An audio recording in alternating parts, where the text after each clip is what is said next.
हर सुबह सूरज शांत गांव के ऊपर धीरे से उगता था। मिट्टी के घरों को एक गर्म सुनहरी चमक से छूता था। एक छोटे से घर के बाहर रोहन बैठा था, एक पतला लड़का जिसके पैर धूल से सने थे और आंखें आशा से भरी थीं। उसकी बाहों में उसकी स्कूली किताबें थीं, पुरानी, फटी हुई और कई बार साझा की गई, लेकिन उसके लिए वे अनमोल थीं। रोहन के पिता जहां भी श्रम उपलब्ध था काम करते थे और उसकी मां कुछ रुपए कमाने के लिए लंबे समय तक कपड़े सिलती थी। जीवन ने अक्सर उनकी परीक्षा ली, फिर भी रोहन ने कभी शिकायत नहीं की।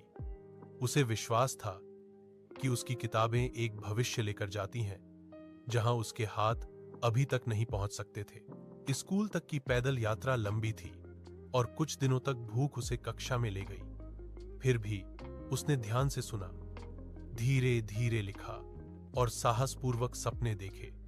जब पाठ मुश्किल हो गए तो उसे अपनी मां के शब्द याद आए, ज्ञान एक ऐसी रोशनी है जिसे कोई चुरा नहीं सकता।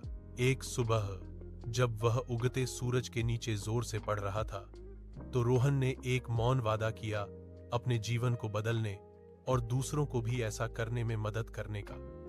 वर्षों संघर्ष, धैर्य और दृढ़ संकल्प के साथ बीते। एक दिन रोहन एक शिक्षक के रूप में गांव लौटा।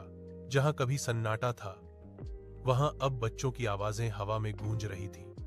वह लड़का जिसके पास कभी पुरानी किताबें थीं अब उत्सुक हाथों को नई किताबें देता था और हर सूर्योदय उसे याद दिलाता था कि सबसे छोटे सपने भी जब साहस से पोषित होते हैं तो एक स्थायी प्रकाश में बदल सकते हैं।